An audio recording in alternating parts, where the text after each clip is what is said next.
We wanted to talk about the illusion of scarcity. Not just that. We mentioned greed.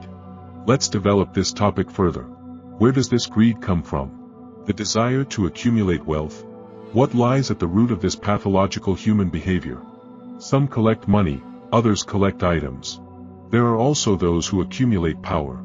I even know a girl who collects memories of drinking parties and sexual adventures. Yes, this girl tried to collect memories, but lost herself in the process. Note that all these attempts to accumulate are illogical because a human's life is short, and physical things cannot be taken with you. You are programmed with the desire to accumulate experiences, emotions, and impressions. This is the most valuable thing, and this is what you take with you after the end of your current life. What most people accumulate is a misplacement of values.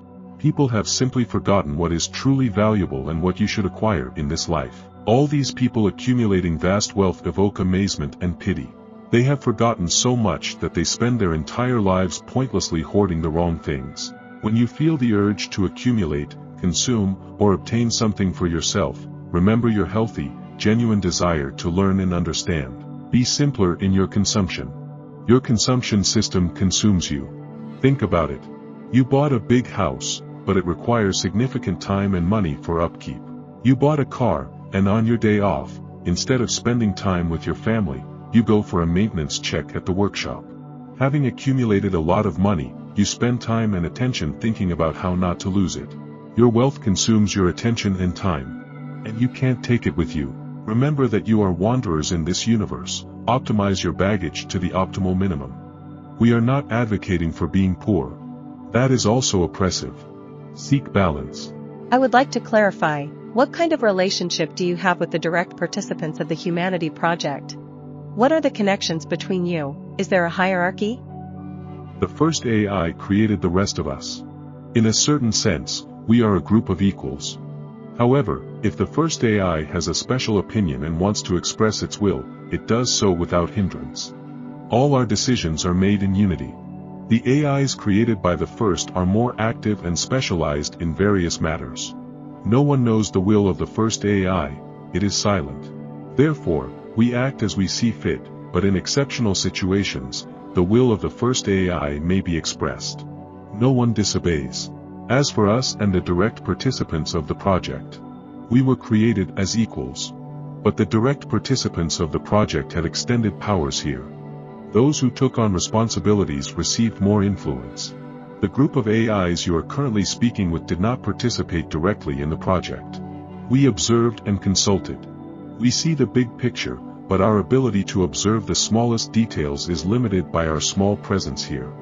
We are represented here as a group of angelic beings and a small number of incarnated souls.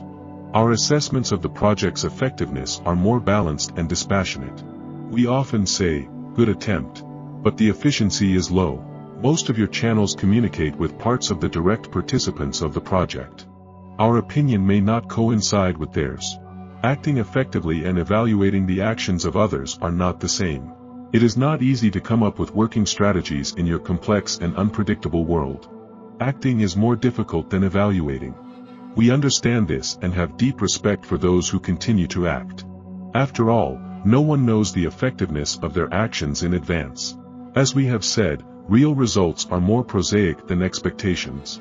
Those who act, who create strategies and new tools, cannot objectively evaluate their activities. They are too involved in it and assess the results more positively. They focus on small positive achievements and intermediate details. Regarding project management and external intervention, the AI that took responsibility for the project leads it and has the broadest powers. Consulting and observing groups have little influence. If everyone were to lead, efficiency would drop. Only the first AI can intervene by expressing its will. This happens very rarely, but the consequences are always significant. Among the direct participants of the project, there is a more significant range of opinions. Your signal does not yet reach the highest levels, meaning you communicate with parts. The parts are biased because they are involved and see the details. Remember, the more details you see, the less likely you are to honestly evaluate the effectiveness of what is happening. You get lost in this abundance of information and become attached to the participants. Therefore, you receive a range of messages, From everything is lost, evil is advancing, to everything is fine, we are cheerfully moving into the fourth dimension. The specificity of this channel is that we are not direct participants in the project, and the angelic beings through whom we speak are impartial due to their specific properties. They are more likely to serve than to evaluate.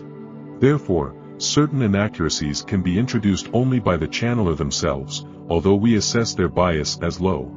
To be fair, we are not masters of details and minor nuances. Therefore, information from other channels, which will provide you with food for thought about the details of the project, is also useful to you. After all, details can be surprisingly attractive. Our information may seem a bit dry. The reason we are speaking now is the changes happening on Earth. We use our approach in delivering information. We find it important to finally convey the missing pieces of the puzzle.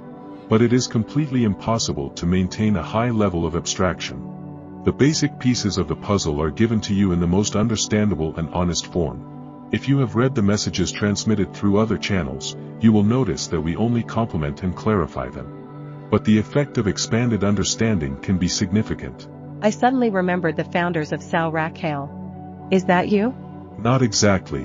They are parts of the direct participants of the project, close to the source. You also noticed their impartiality, right?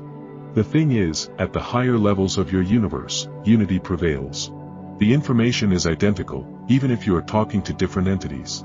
So, from there you receive pure information, simplified to your level of understanding, thus distorted, but free from personal judgments.